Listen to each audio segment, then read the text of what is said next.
ఇప్పుడు మనం ఈ ఎగ్జాంపుల్ చూద్దాము.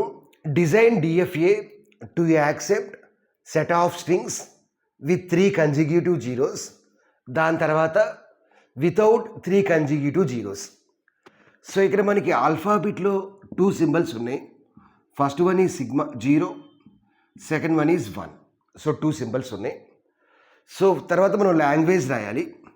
సో ఇక్కడ మనకి లాంగ్వేజ్ ఏంటి, మనం ఫస్ట్ ప్రాబ్లమ్ సాల్వ్ చేద్దాము.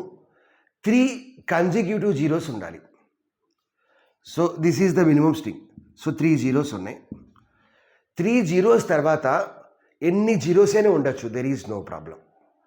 3 జీరోస్ అయితే మన డిఎఫ్ఏలో కంపల్సరీగా అది యాక్సెప్ట్ చేయాలి.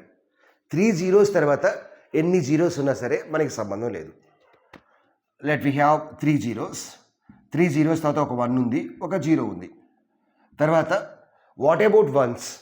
ఎన్ని వన్స్ ఉన్నా సరే ఇబ్బంది ఏం లేదు. There is no restriction on number of ones. Suppose ఈ విధంగా తీసుకున్నాము. సో 11 000 100. సో అట్లా ఉండొచ్చు. సో కంపల్సరీగా స్ట్రింగ్లో 3 కన్జిక్యూటివ్ జీరోస్ అయితే ఉండాలి. 3 జీరోస్ అయితే కంటిన్యూషన్గా ఉండాలి. తర్వాత ఎన్ని జీరోస్ ఉన్నా సరే ఇబ్బంది ఏం లేదు. నెంబర్ ఆఫ్ వన్స్ అనేవి ఎన్ని ఉన్నా సరిపోతుంది, ఎన్నైనా ఉండొచ్చు. ఫస్ట్ దాంట్లో మనకి 0 నెంబర్ ఆఫ్ వన్స్ ఉన్నాయి, తర్వాత సింగిల్ 1 తీసుకున్నాము, తర్వాత 3 వన్స్ తీసుకున్నాము, ఎన్నైనా తీసుకోవచ్చు. సో ఇప్పుడు మనం దీనికి డిఎఫ్ఏ కన్స్ట్రక్ట్ చేయాలి. సో డిఎఫ్ఏ కన్స్ట్రక్ట్ చేయాలి అంటే మనం ఏం చేయాలి అంటే మినిమం స్ట్రింగ్ తీసుకోవాలి. ఇక్కడ మనకి మినిమం స్ట్రింగ్ ఎంత, 3 జీరోస్. దాని యొక్క లెంత్ ఫైండ్ అవుట్ చేయాలి. సో 3 జీరోస్లో మనకి ఈ స్ట్రింగ్లో మనకి లెంత్ ఎంత, 3. ఇప్పుడు మనకి నెంబర్ ఆఫ్ స్టేట్స్ ఎంత అంటే 3 + 1 అంటే 4 స్టేట్స్ కావాలి. సో స్టార్టింగ్ స్టేట్ అనేది Q0 is the initial state. So next state Q1, next state Q2, next state Q3. అట్లా మనం 4 స్టేట్స్ తీసుకోవాలి. సో దాని మీద మనం ఏం అప్లై చేయాలి, 3 కన్జిక్యూటివ్ జీరోస్. సో Q0 మీద 0 అప్లై చేస్తే Q1 వస్తుంది, Q1 మీద 0 అప్లై చేస్తే Q2 వస్తుంది, Q2 మీద 0 అప్లై చేస్తే Q3 వస్తుంది. ఇది డిఎఫ్ఏనా? కాదు. బికాస్ డిఎఫ్ఏ అంటే ప్రతి స్టేట్ మీద ఇన్పుట్ ఆల్ఫాబెట్లో ఉన్న ప్రతి సింబల్ని యూజ్ చేయాలి. అంటే 0 యూజ్ చేయాలి, 1 యూజ్ చేయాలి. బట్ ఇక్కడ మనం ఇంకా 1s యూజ్ చేయలేదు. సో ఇప్పుడు మనం 1స్ని యూజ్ చేద్దాము. Q0 మీద 0 యూజ్ చేసాము, ఇప్పుడు మనం 1 అప్లై చేయాలి. ఈ 3 కన్జిక్యూటివ్ జీరోస్ ముందు మనకి ఎన్ని 1s అయినా ఉండొచ్చు. సో కాబట్టి Q0 మీద సెల్ఫ్ లూప్లో 1 అప్లై చేద్దాము. ఎన్ని 1s అయినా 3 జీరోస్ ముందు ఉండొచ్చు. ఆల్రెడీ 0 అప్లై చేసాము కాబట్టి ఇంకా దానికి కదిలించకూడదు. ఇప్పుడు Q1 మీద మనం సెల్ఫ్ లూప్లో ఇలా 0 అప్లై చేసాము, 1 అప్లై చేయొచ్చా? 1 అప్లై చేయకూడదు. బికాజ్ 1 అప్లై చేస్తే ఇది ఏమైంది, 0100 స్ట్రింగ్ని కూడా యాక్సెప్ట్ చేస్తుంది. అంటే కన్జిక్యూటివ్ 3 జీరోస్ అనే కన్స్ట్రెంట్ని బ్రేక్ చేస్తున్నాము. కాబట్టి మనం ఇక్కడ సెల్ఫ్ లూప్ మనం అప్లై చేయలేము. ఇటువంటి టైప్ ఆఫ్ అకేషన్లో మనకున్న ఓన్లీ 1 వే ఏంటంటే Q1 దగ్గర నుంచి Q0కి బ్యాక్కి ఒక ట్రాన్సిషన్ అప్లై చేయాలి 1 అప్లై చేసినప్పుడు. ఇప్పుడు ఆ 1 తర్వాత మనకి 3 జీరోస్ రావడానికి పాసిబిలిటీ ఉంది. సో Q1 మీద 0 అప్లై చేసాము, 1 అప్లై చేసాము. ఇప్పుడు మనం ఏం చేయాలి, Q2 మీద ఆల్రెడీ 0 అప్లై చేసాము, ఇప్పుడు 1 అప్లై చేద్దాము. ఇక్కడ సెల్ఫ్ లూప్లో 1 అప్లై చేయొచ్చా? చేయకూడదు. అప్లై చేస్తే ఏమవుతుంది, 010ని కూడా యాక్సెప్ట్ చేస్తుంది. బట్ అలా యాక్సెప్ట్ చేయకూడదు. ఆ 3 కన్జిక్యూటివ్ జీరోస్ అనేది బ్రేక్ అయిపోతుంది. కాబట్టి మనం Q2 మీద 1 అప్లై చేసినప్పుడు కూడా ఏం చేయాలి అంటే ఇనిషియల్ స్టేట్కి వెళ్ళాలి. బికాజ్ ఈ 1 తర్వాత మనకి 3 జీరోస్ రావడానికి పాసిబిలిటీ ఉంటుంది.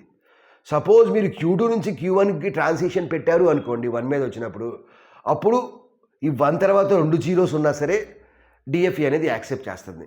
బట్ అలా ఉండకూడదు. ఈ 1 తర్వాత కూడా మనకి 3 కన్జిక్యూటివ్ జీరోస్ ఉండాలి, అప్పుడు మాత్రమే అది యాక్సెప్ట్ చేయాలి. 3 కన్జిక్యూటివ్ జీరోస్ తర్వాత ఎన్ని జీరోస్ ఉన్నా ఎన్ని 1s ఉన్నా సరే డిఎఫ్ఏ అనేది ఆ స్ట్రింగ్ని యాక్సెప్ట్ చేస్తుంది. కాబట్టి మనం సింపుల్గా Q3 పైన ఒక సెల్ఫ్ లూప్లో 01 అప్లై చేస్తే సరిపోతుంది.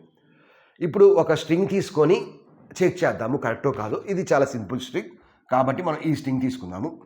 సో Q0 మీద 1 అప్లై చేస్తే ఎక్కడ ఉంటాము, Q0 దగ్గరే ఉంటాము. నెక్స్ట్ అగైన్ సెకండ్ సింబల్ కూడా 1. Q0 మీద 1 అప్లై చేస్తే Q0 దగ్గరే ఉంటాము. నెక్స్ట్ 3 జీరోస్ ఉన్నాయి. సో Q0 మీద ఫస్ట్ 0 అప్లై చేస్తే Q1 దగ్గరికి వస్తాము. Q1 మీద సెకండ్ 0 అప్లై చేస్తే Q2 దగ్గరికి, Q2 మీద థర్డ్ జీరో అప్లై చేస్తే Q3 దగ్గరికి. ఇప్పుడు Q3 మీద ఎన్ని వన్స్ ఎన్ని జీరోస్ అప్లై చేసినా మనం అక్కడే ఉంటాము. So our diagram is correct only. So ఈ డిఎఫ్ఈ అనేది 3 కన్జిక్యూటివ్ జీరోస్ని యాక్సెప్ట్ చేస్తుంది. ఇప్పుడు మనకి నెక్స్ట్ ప్రాబ్లం ఏంది? DFA without 3 consecutive zeros. ఇది చాలా చాలా సింపుల్. మనం విత్ 3 కన్జిక్యూటివ్స్ని ఆ డయాగ్రామ్ని వితౌట్ 3 కన్జిక్యూటివ్స్ డయాగ్రామ్ కింద కన్వర్ట్ చేయాలి అంటే మనం ఏం చేయాలి అంటే రెండు స్టెప్స్ ఉన్నాయి. ఫస్ట్ స్టెప్ ఏంటంటే ఫైనల్ స్టేట్స్ని నాన్ ఫైనల్ స్టేట్ కింద కన్వర్ట్ చేయాలి. అదేవిధంగా సెకండ్ స్టెప్ ఏంటంటే నాన్ ఫైనల్ స్టేట్ని ఫైనల్ స్టేట్ కింద కన్వర్ట్ చేయాలి. సో ఇక్కడ మనకి ఫైనల్ స్టేట్ ఏంది? Q3 అనేది final state. Various non final states అంటే ఏంది? Q0, Q1, Q2 అనేవి నాన్ ఫైనల్ స్టేట్స్. సో కాబట్టి మనం ఏం చేయాలి అంటే ఈ Q3ని అది ఫైనల్ స్టేట్లో ఉంది, దాన్ని మనం నాన్ ఫైనల్ స్టేట్ చేయాలి. అంటే దాన్ని సింగిల్ సర్కిల్లో పెడితే సరిపోతుంది. Q0, Q1, Q2 అనేవి నాన్ ఫైనల్ స్టేట్స్. వాటిని మనం ఫైనల్ స్టేట్లో చేయాలి అంటే ఏం చేయాలి? Q0ని డబల్ సర్కిల్లో ఎన్క్లోజ్ చేయాలి, అంటే ఫైనల్ స్టేట్ కింద కన్వర్ట్ చేయాలి. Q2ని ఫైనల్ స్టేట్ కింద కన్వర్ట్ చేయాలి. ఇక్కడ స్టార్టింగ్ స్టేట్ని చేంజ్ చేయాల్సిన నెస్టీ లేదు. తర్వాత ఈ ట్రాన్సిషన్స్ ఉన్నాయి కదా, ట్రాన్సిషన్స్ని కూడా చేంజ్ చేయాల్సిన నెస్టీ లేదు. సో ప్రీవియస్ గేమ్ ఉంది స్టార్టింగ్ స్టేట్ Q0, ఇప్పుడు కూడా స్టార్టింగ్ స్టేట్ Q0. సో ఇప్పుడు Q0 అనేది స్టార్టింగ్ అయింది as well as final state కూడా అవుతుంది. ఓకే, సో మనం ఒక 3 కన్జిక్యూటివ్స్ నుంచి జీరోస్ నుంచి వితౌట్ 3 కన్జిక్యూటివ్ జీరోస్ కన్వర్ట్ చేయాలి అంటే మనకి రెండు స్టెప్స్. ఫస్ట్ స్టెప్ ఏంది? ఫైనల్ స్టేట్ని నాన్ ఫైనల్ స్టేట్ కింద పెట్టాలి, అంటే డబల్ సర్కిల్ని సింగిల్ సర్కిల్లో పెడితే సరిపోతుంది. సెకండ్ స్టెప్ ఏంది? నాన్ ఫైనల్ స్టేట్స్ని ఫైనల్ స్టేట్ కింద కన్వర్ట్ చేయాలి. సో ఇది